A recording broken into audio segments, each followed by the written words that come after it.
Smith Show. Now, here is the voice of the working class, Rick Smith.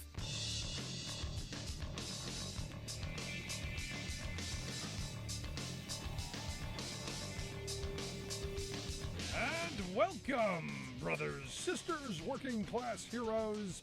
This is the Rick Smith Show. Thanks so much for being here today on the big program. Lots to get to, lots to talk about.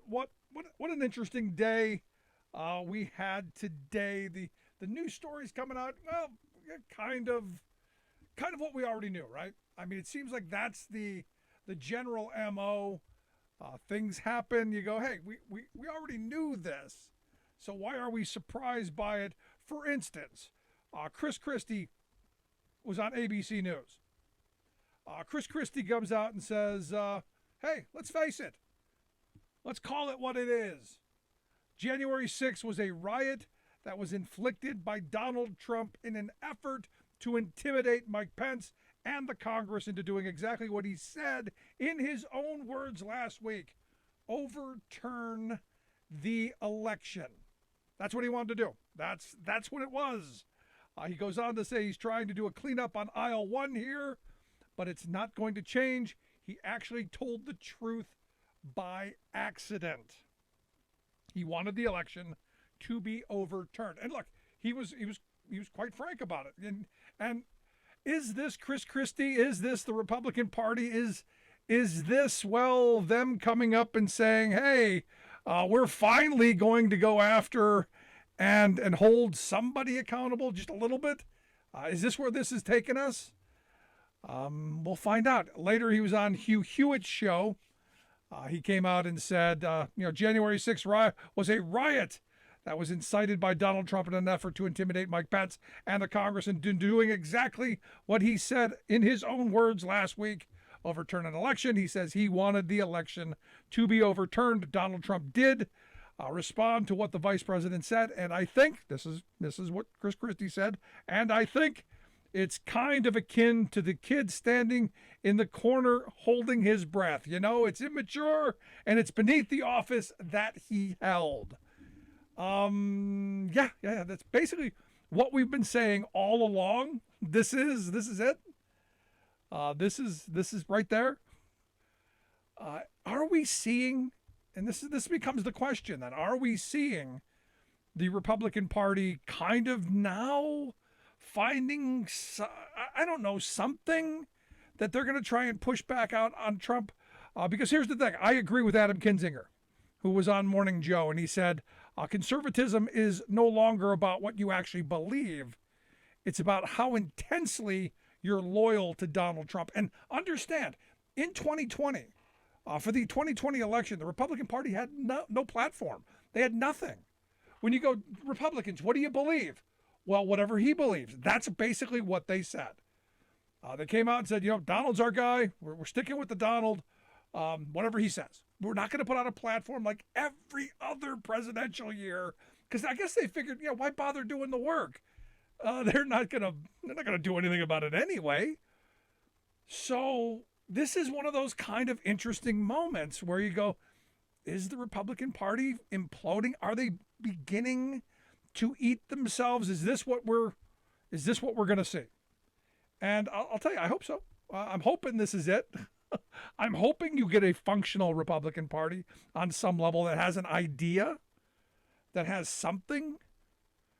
Now, Mike Pence's ex-chief of staff, he came out, because you remember last week, the RNC, the handmaidens to the Trump folk, they came out and they said, hey, January 6th was legitimate political discourse. There's fine. We see nothing wrong with it. It's fine. In fact, Kinzinger and Liz Cheney, how dare they come out and say or do anything against we in the party? And look, here's the weird part in all of this. I'm siding with Kinzinger and Cheney against the RNC because they're crazy. Now, Mark Short, Mike Pence's chief of staff, said, from my front row seat, I did not see a lot of legitimate political discourse on that day. The National Review, basically the newspaper of the conservative movement. They published an editorial this week, saying that the censure of Kinzinger and Cheney by the RNC was morally repellent and politically self-destructive.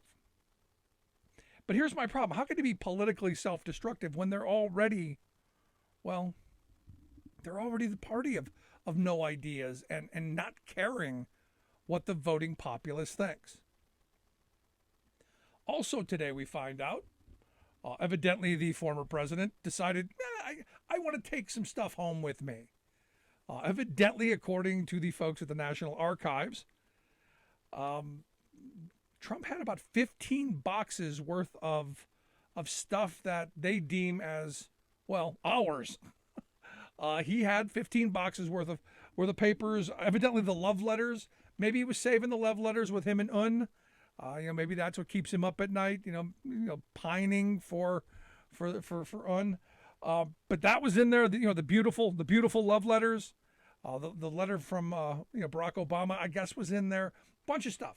Now, here's the weird thing. You go, but, does Trump care about the legacy? No, doesn't want anything written down. In fact, his legacy is probably a shredded piece of paper put back together with tape. Because evidently that administration, like no other, and remember, the Reagan administration had massive shredding parties.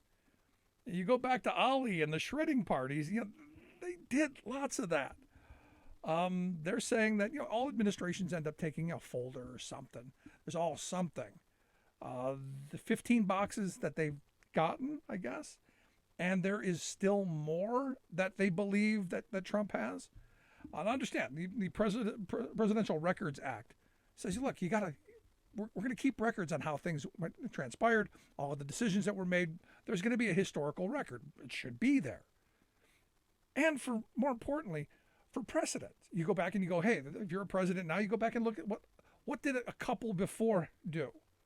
What did the next couple do to give you the, kind of some insight of what happened last year, 10 years, 20 years ago. Not in the Trump world. Now, understand, I've always said, the Trump crime family, much like a mafia don, doesn't write anything down. They don't record anything. They don't want anything saved. So I gotta wonder, because now we're finding out, there was some stuff missing, and it's probably a lot more than even they can imagine at this point. And again, that doesn't take a genius to figure that out. Don't need to be a rocket scientist. Just need to understand how they operate. And this is it. This is how they are operating, because they're the Trump crime family.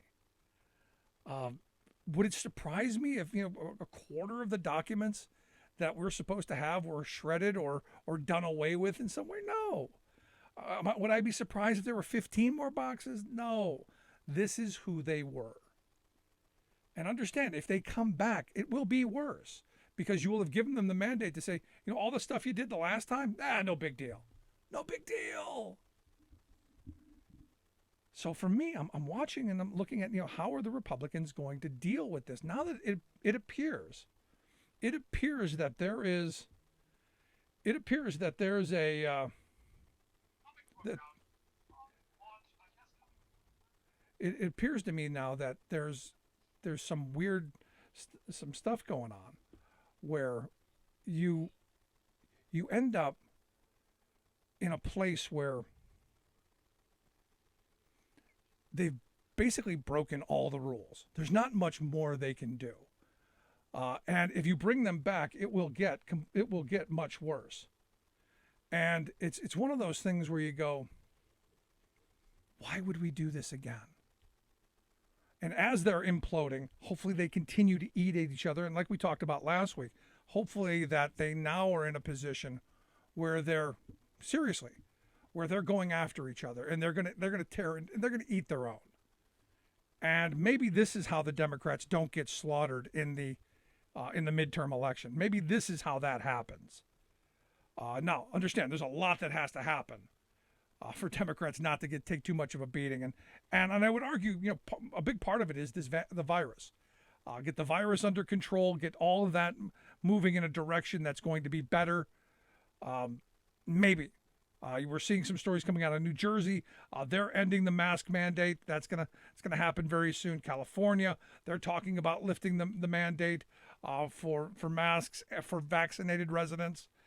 They're talking, and that's indoors and they're outdoors. I've always thought it was stupid outdoors, but Connecticut talking about the same thing. The end of the month. Delaware, same thing. So there's some thought that we're getting through this, and it's interesting. It'll be interesting to watch the pivot to get back to some bit of normal, because we're going to have to. Inflation's going to have to start coming down. Some things are going to have to start moving in a much better direction for what I fear could be coming. The other part of it is we got to get the supply chain stuff back to normal. We can't really have a global war. That would be bad. Probably shouldn't do that. If we get that stuff to come around, Biden's approval rating should go back up, because, hey, the economy is still in good place. We're moving in the right direction. We're going to have some good investment coming online. That means more jobs, more opportunities. That means things economically are looking like they could be heading in a better direction. And that's not a bad thing. It is something that we desperately need, and something that I'm hoping we can figure out how to bring back around and ensure that we get stuff done. The other part of this comes into the world of the stock market still has to do well. That has to stay in place. Like I said, inflation's going to have to start, at least tapping down a little bit. And look, the Republicans are going to be helpful in this as well. If they start nominating crazy people, as they have been doing, crazy people who are basically unelectable, that would be helpful. And we're looking around the country, and that's happening. That's happening in places where you go, well, how'd you get so much crazy? Well, we just did. So that'll be fun. Also, the other part of this is you need Trump out there. You need Trump and the Republicans out there continually, doing what they're doing right now. Lots of whining, lots of complaining, lots of carrying on. If we could just keep them in full on whine mode, that'd be helpful, I think. I think it would be one of those things where you go, yeah, full on whine mode, all in favor of it. Let's do more whining. But Rick, how's that going to help? It's going to help because I think at some point, at least I hope at some point, that the independents, the folks who really decide our elections, some of the moderate Republicans, some of the people who do, go back and forth, who don't have any real hard and fast ideology, the least informed, least active, least educated voters, if you can start to sway them to say, hey, remind them of how bad those 4 years were under the former guy.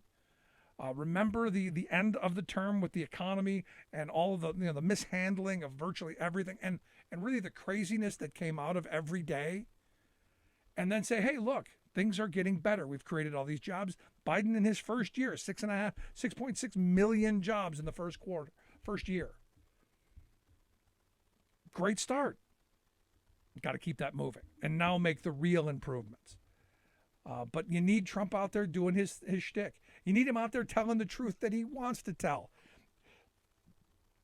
And look, all during his term, one of the things I kept saying is, Trump wants you to know he's breaking the law. Criminals want to know that they got away with it, and they want you to know that they got away with it. And he's been there for a while, seriously. He's been in this place for quite some time where, he wants you to know he broke the law. He wants you to know what he did. And this is where we are. Now, here's my great concern.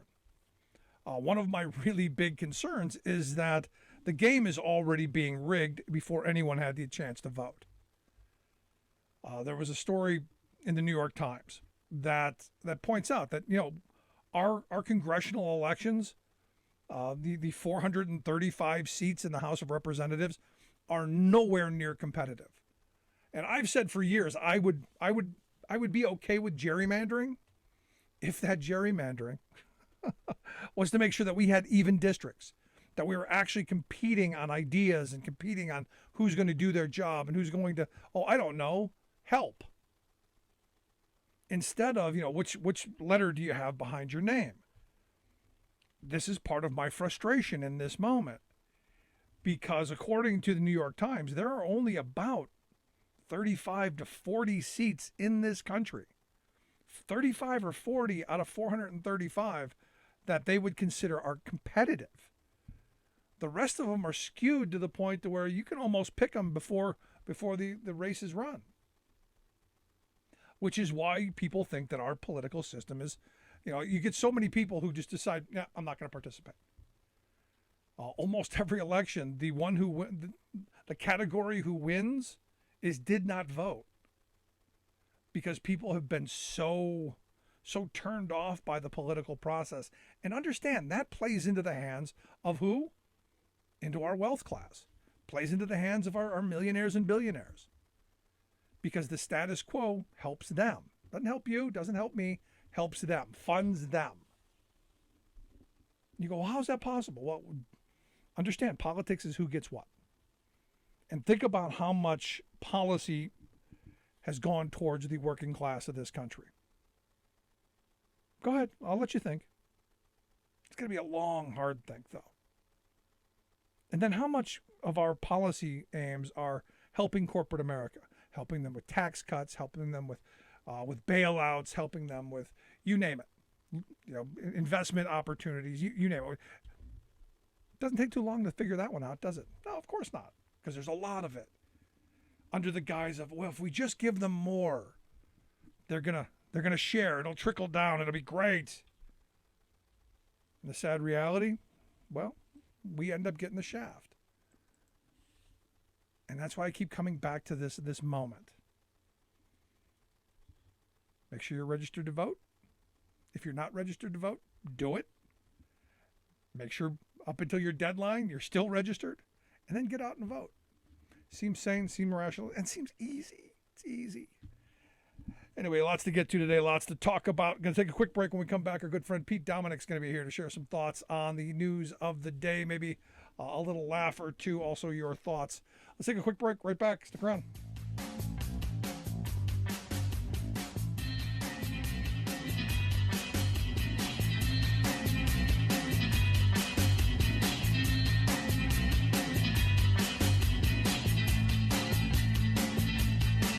It doesn't happen like we think it does. No one rolls the tanks. No armies meet in pitched battle. It happens quietly, little by little. And because so many think it can't happen, it does happen. Little by little, the rules change. It doesn't seem shocking or sudden. And that's the point. Fewer places to vote, longer lines. Don't worry, they say. We're just improving the system. They hope we won't notice the rules are changing because they lost the last election. They hope we just won't care enough to stop them. They believe they can take America away from us, and we won't even notice. We know who they are. We know what they want. The question is, who are we? Do we let them get away with it, or do we fight? Democracy is on the ballot. Vote while your vote still counts. The Lincoln Project is responsible for the content of this advertising. Welcome back to The Rick Smith Show. Now, here is Rick Smith.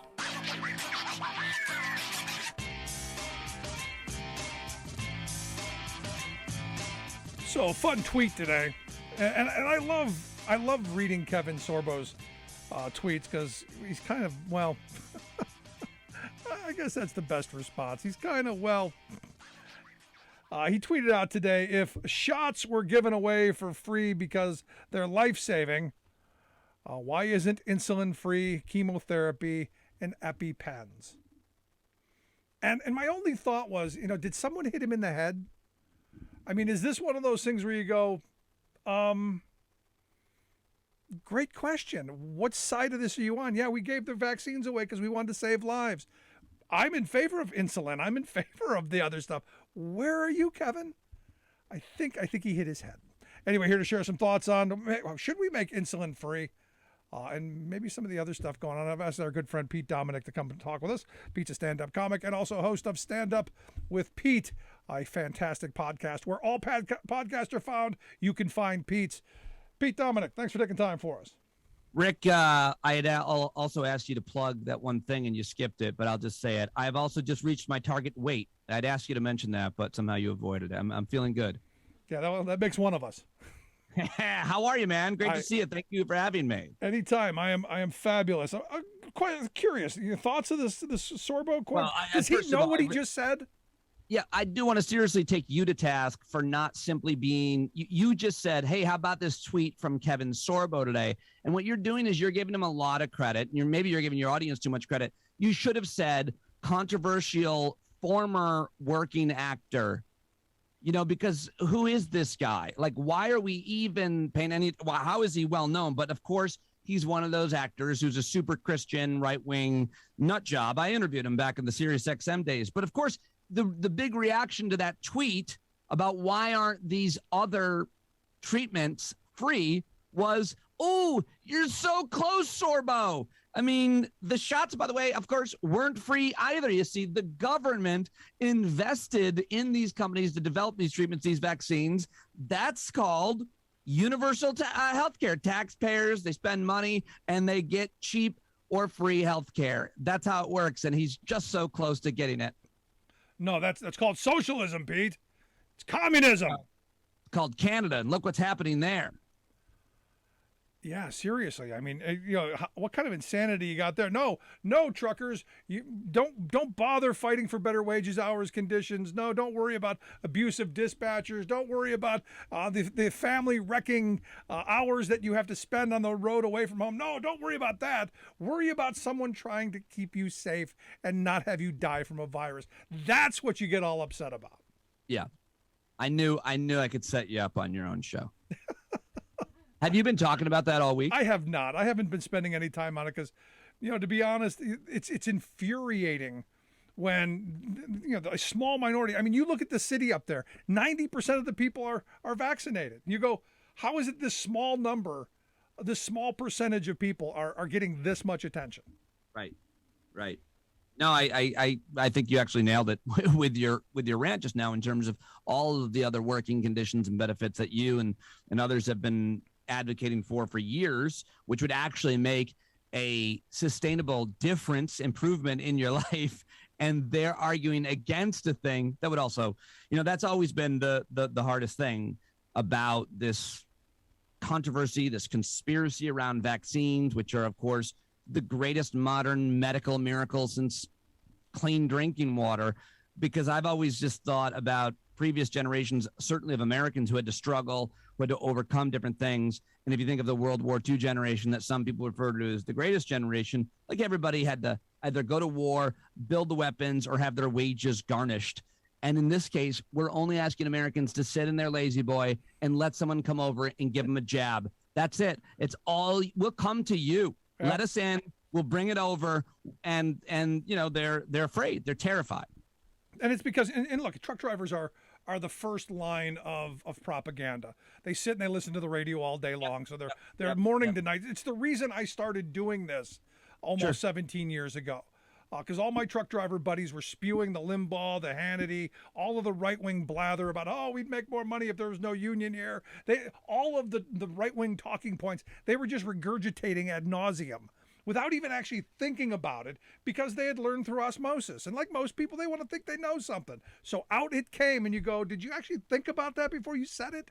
And the answer is no, they really didn't. Right. Yeah. Well, it's worked. It's been a great business model, and there's really hardly any way to regulate it or stop it. And if anybody, if grown adults are willing to just poison people and confuse them and divide them and make a fortune doing it, and others are, that could bring us to a conversation about what's going on now with Spotify. Neil Young, basically, he wrote an essay or something on his website telling people at Spotify to quit so their souls don't get eaten. There's still time. I'm paraphrasing, but that's what he wrote. And it's fascinating to see what's happening with with some of these people, the Spotify thing, of course, is, when a lot of artists have argued for years, it's more about how much they get paid out per listen, per download, and how horribly unfair that is. But when you juxtapose that against the money that they're now paying a Joe Rogan or several others, it looks even worse. So that's, I think, a really interesting and important thing that everybody has an opinion on. So let's jump into that. What do you think of the Rogan thing? Well, I know Joe. I've been on his show. I've known him most of my career. I like him, and I like a lot of what he has done in the past on his show. The thing that I really struggle with is he knows better, and I think a lot of people are missing that. But early on in the pandemic, he did a really good job to interview both Peter Hotez and Michael Osterholm, who are experts and credible experts who've been working on all kinds of infectious disease issues their entire careers. And they were great on his show, and they did a great job at informing his audience. And then he started going down a dark road. And I know based on my career that, I have access to almost anybody that I want to within reason. I can't get Michelle Obama on the show tomorrow, but I can get almost every doctor, any doctor or scientist or engineer or something on my show.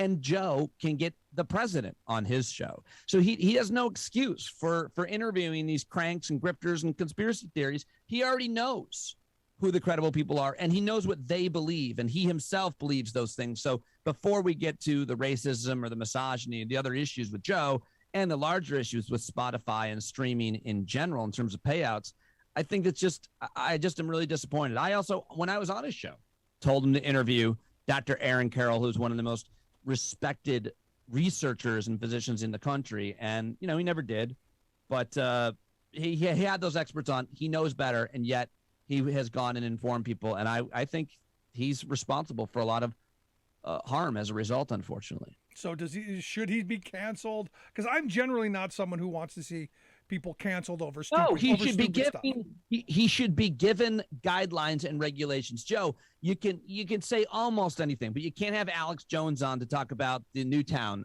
families, and you can't give out misinformation about vaccines. I wouldn't even go as far as censoring all the BS. I'm so sorry. The BS product supplements that he is selling.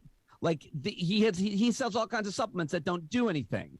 But I would let him sell those things, let him make his money, let him say stuff. But when it comes to saying the N-word, maybe censor that. Ask him not to do that.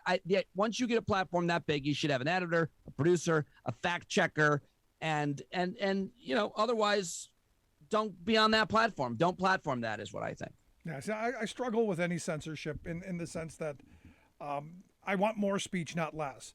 Or we should, we should be turning him out, as opposed to giving him all of this publicity and all of this, this position where now the crazy people are going to be flocking to him that probably never would have listened to him before. But hold on, $100 million is what they're paying him. You're telling me you couldn't hire 4 or 5 fact checkers for $50,000 a piece that would, once he airs his podcast, they can go to him and say, dude, you just said this and you had this person on and we've got tons of information. He is convincible. He's open to that. He could then go back and correct it the next time. He would be better. He would be smarter. I'm not for censorship either. I'm a comedian.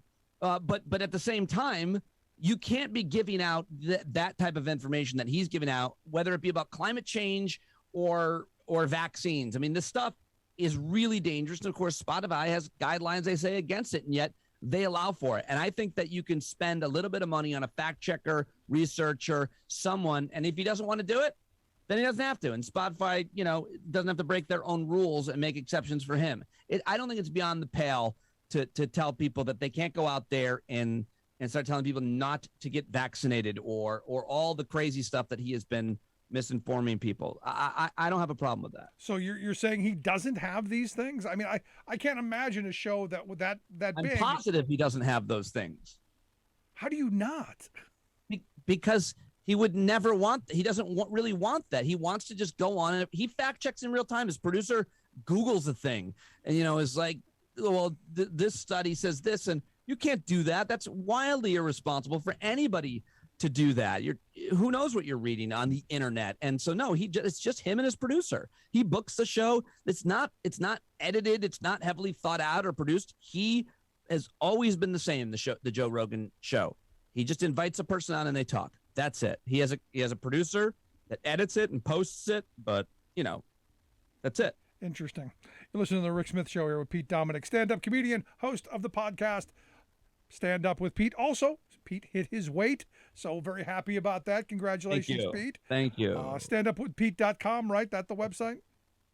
Standupwithpete.com, yep. We will make sure we get links out on social media on how to do that. So I'm sure you're watching the implosion of the Republican Party as I am. I'm watching it kind of with a little bit of glee, actually. The RNC, said that January 6th was, what was the word they used? Legitimate political discourse. Right. You've now got Mike Pence, you got Chris Christie, you got a number of other people now coming out saying, yeah, he did exactly what everyone knows he did. Do you see any hope here for either side, or do you see them, as I'm hoping, that they eat each other and the whole thing implodes?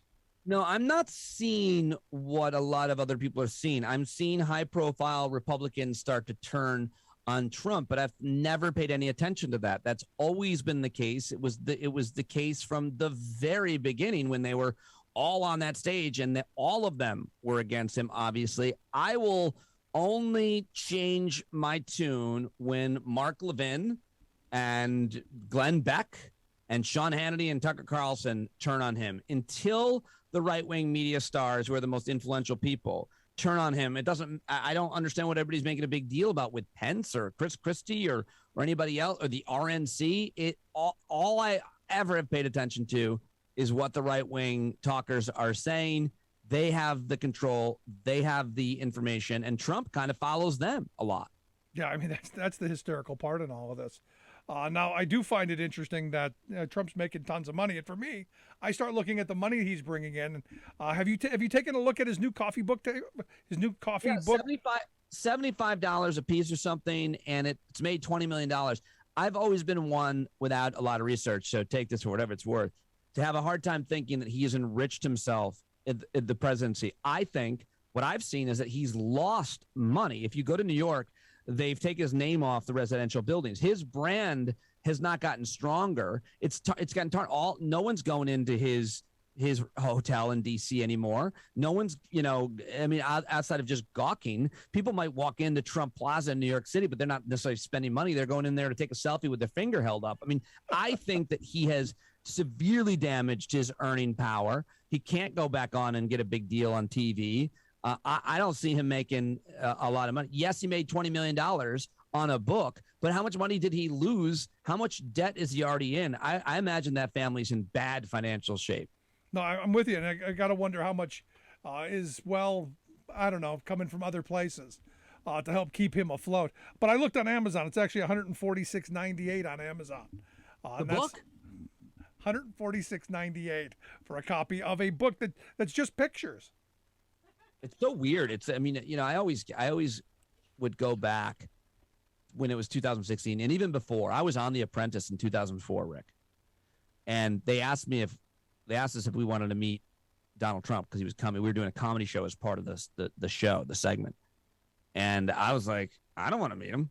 I mean, does he want to meet us? And they were like, well, if you'd like to meet him, we can arrange it. I'm like, I'm good. I just want to be on the show. It's a big show. I don't want to. This guy's a creep. And what I'm saying is, a picture book of pictures of Donald Trump. This is a bizarre, clownish-looking person. No, it always goes back to before policy, before his horror, for the terribleness of that he is and always has been. It's, hey, that guy looks a little weird.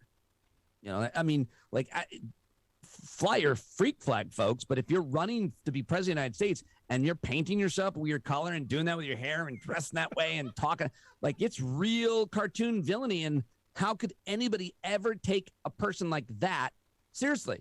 You're spray painting your body a different color. If you said, my friend's coming over, he spray paints himself, I'd be like, this guy's got to be real weird. Like, whatever, cool, be fun to meet him. I hope he doesn't run a school. So are you going to sign up for Truth Social? Is that his new platform? That's the new. The only thing I'm looking for out of Truth Social is the press release that Devin Nunes puts out that he got cheated out of getting any pay whatsoever. No, I do not think that he can run a successful tech company. He can only run a thing that has 4 or 5 employees, a boutique real estate company. He can do TV. He can be on TV, but let's be clear. He didn't run The Apprentice. Mark Burnett, he just showed up and did his thing. He ran a campaign. That's hard. But he ran the country, obviously, into the ground. He had no interest in it. So he's got no interest in this tech company. He won't hire good people. And good people in tech probably won't want to go to work for him. Everything he touches has always died. That's always been true.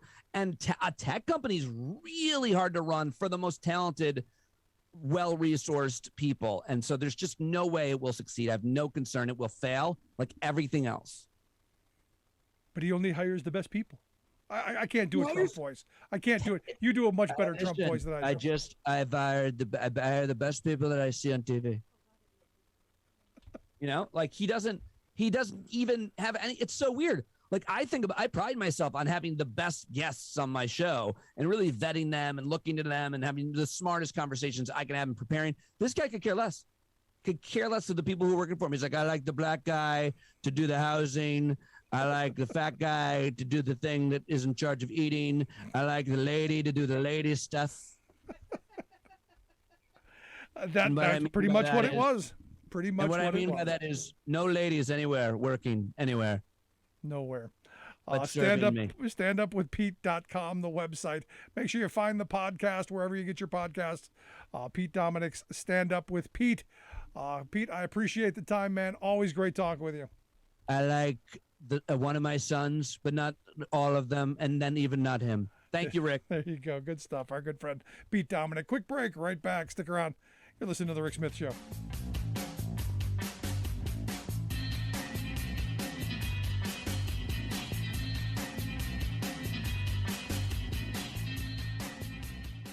The climate crisis is here. These temperatures are almost unbelievable, even for a meteorologist. And the solution is here too. Clean energy, like wind turbines and solar panels. Now, Congress has to invest in it and in the millions of workers ready to install it across the country. Because in America, we don't hide from problems like climate change. We take them on. We innovate. We lead. Because if we invest in these workers and their future at this moment, that's how we build back better. It takes a lot to raise a family. A good job, a good salary, and some patience. A lot of people my age are drowning in college debt. But I chose a different path. I'm a member of the IBEW, the International Brotherhood of Electrical Workers. I work hard for my job, and I love what I do. I had a lot of choices for my future, but I made the best choice for my family. IBEW, the right choice. Welcome back to The Rick Smith Show. Now, here is Rick Smith.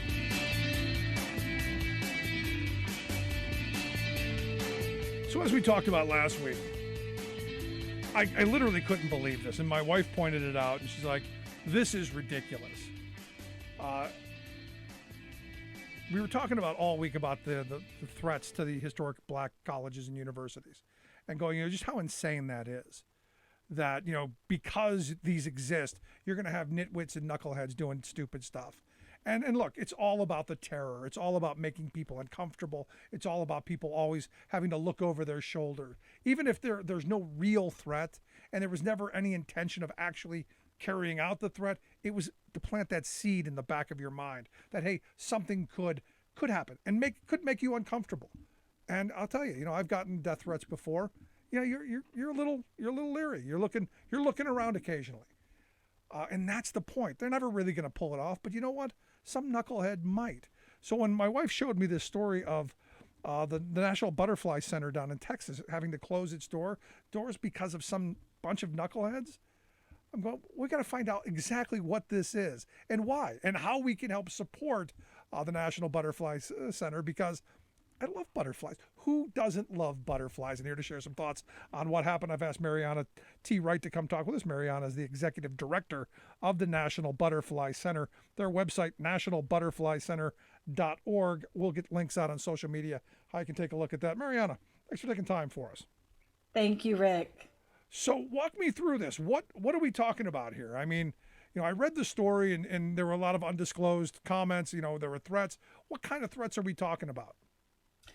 Well, the threats actually started back in 2019 when Steve Bannon's We Build the Wall arrived. And as part of their plan to boost their fundraising, they tried to buy the land right next door to the National Butterfly Center. And they're the ones who really started this campaign, claiming that we were a cartel front, that we are engaged in human trafficking, that the property is covered in dead bodies, and that I am selling women and children into sex slavery. And, I've got 6 kids, and when someone threatens your children, you have a really primal response. I think Absolutely. if you're,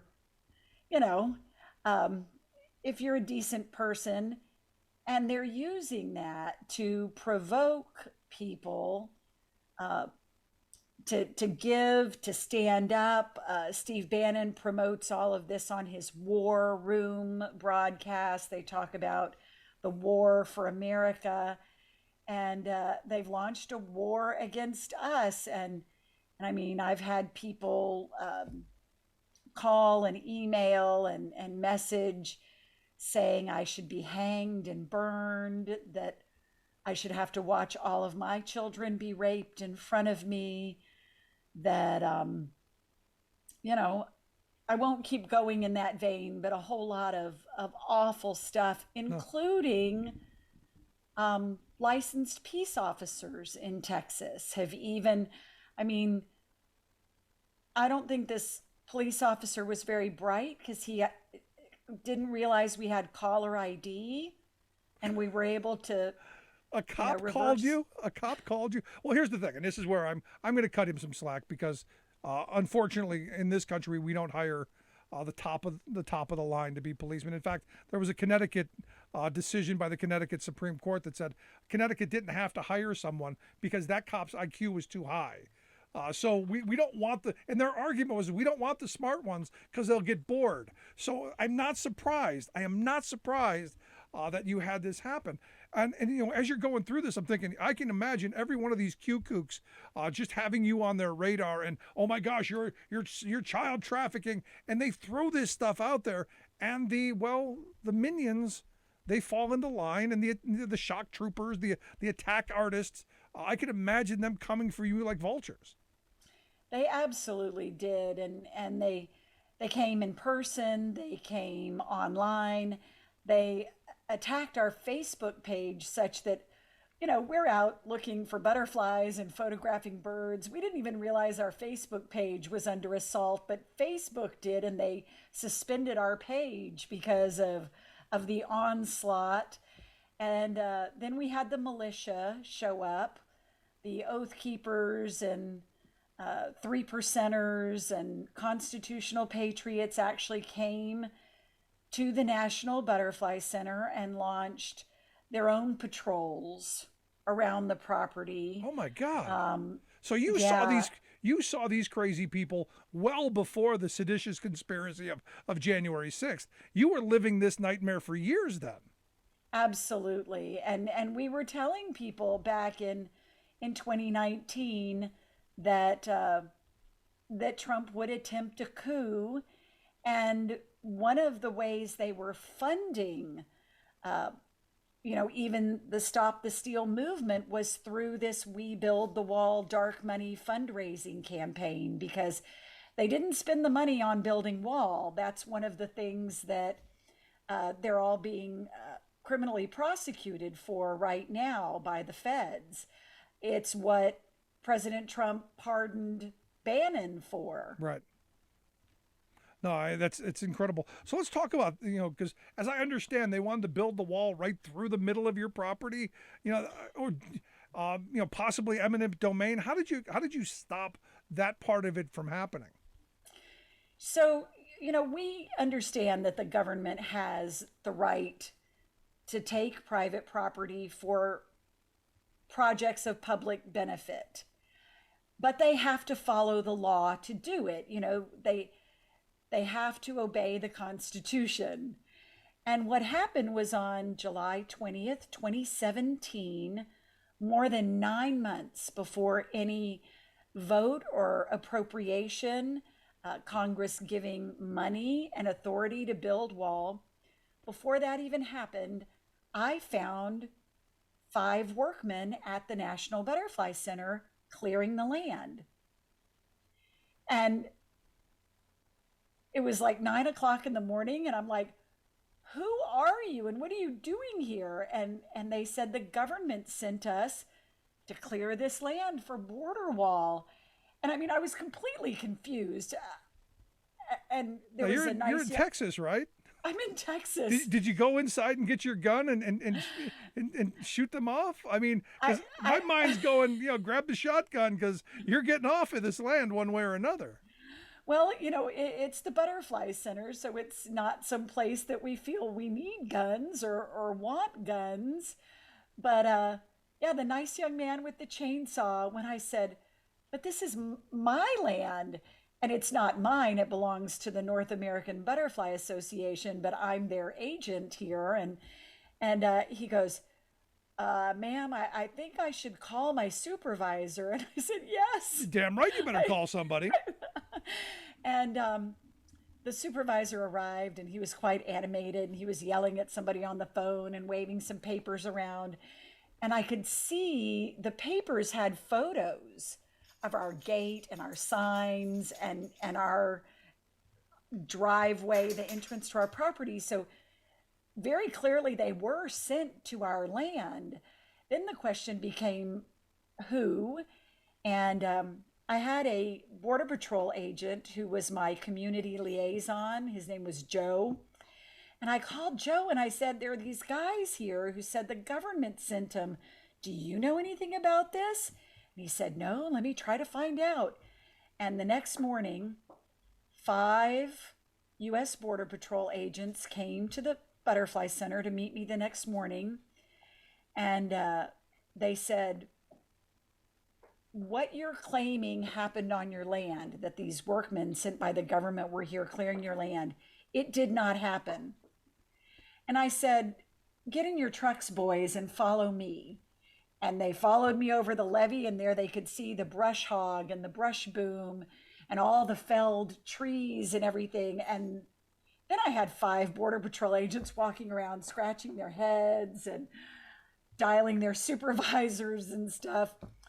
And on August 1st, the chief of the Rio Grande Valley Border Patrol sector showed up to see me to tell me the government had indeed sent those contractors and they would be back. But they did all of this without following the law.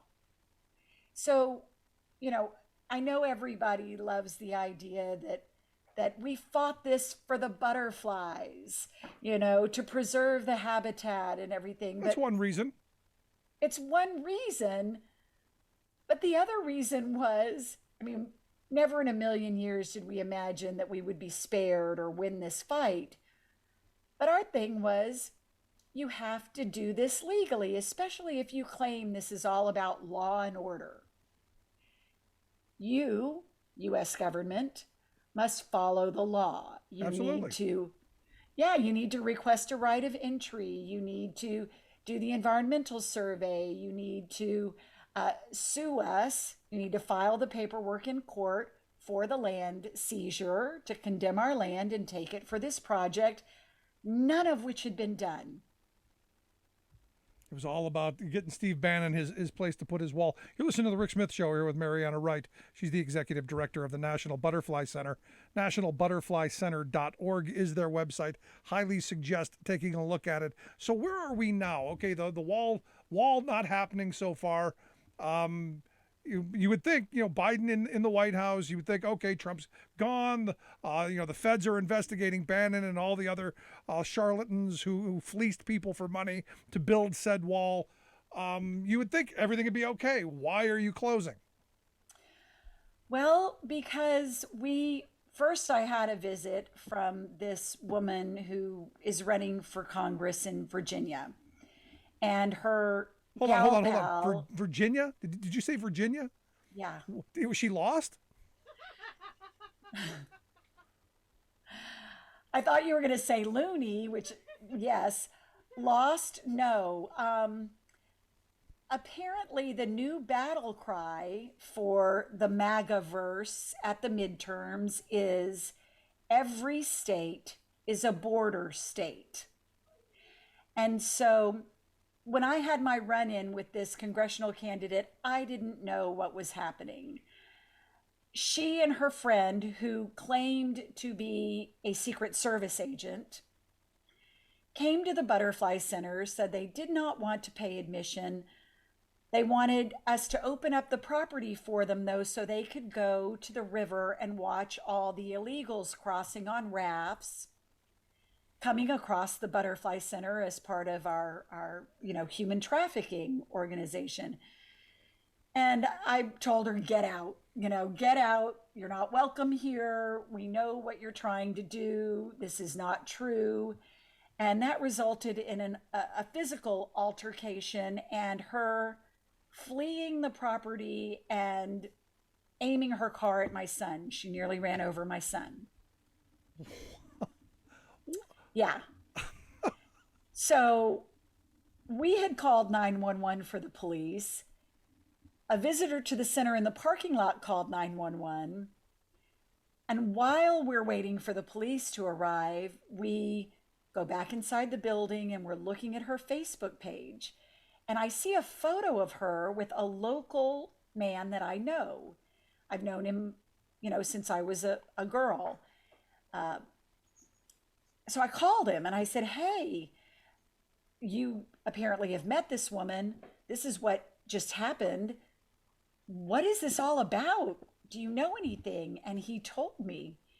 He said, I suggest that in the coming week, you be armed at all times, or better yet, out of town.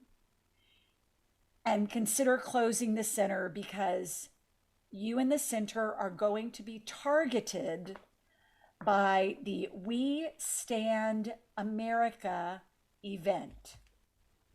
And I think their website is still up. This is a host of people associated with former President Trump. The event was hosted by another pardoned criminal, Michael Flynn. And it was inviting candidates from all over the country to come participate in the border caravan, their own caravan to the border, and then observe and participate in real-time immigrant apprehensions. Yeah. Are you kidding me? I'm not. And so I trust this man, and I believed what he said. So we did close for the weekend. And while we were closed, these political operatives promoting this event and working with candidates for the midterms did come to the Butterfly Center. They did film multiple videos there, including a congressional candidate from South Carolina and somebody from Arizona and a bunch of others. And they all shared the same props. They're carrying a little bitty shoe and a bracelet like the kind you get when you go to the carnival and they, you pay your $20 or $40 for all you can ride and they give you a bracelet. So, and in one video, you can even hear somebody saying, hey, when you're done with that, I need those back. I need that bracelet back or whatever. Oh my God. And the videos are really horrible. One with Christy Hutcherson, who actually took the stage at the Stop the Steal rally. She, was part of that event, and she's the founder of Women Fighting for America. And they supposedly are promoting their biblical view of immigration. Oh, Jesus. And they made a video where they claim that children are raped and killed in Mexico and then have their organs harvested. And then that their little body cavities are packed with drugs and they're sewn up, and the drugs move across the butterfly center. Wow. Or into the country at the butterfly center like that. These people are just flat out lunatics. So I got about 15 seconds left. How can I help? How can we help you? How can we help? Well, we need people to join us so we can afford to buy the things that we need to secure the property. And we need people to understand that all of this lunacy is how they intend to win elections and overturn our democracy. NationalButterflyCenter.org. We'll get links out on social media. Go to the site, donation, visit. We're going to have you come back again in the near future and talk about this. Mariana, I appreciate you taking time for us. Thank you, Rick. Bye-bye. Right back after this. You're listening to The Rick Smith Show. We're working people. Come to talk.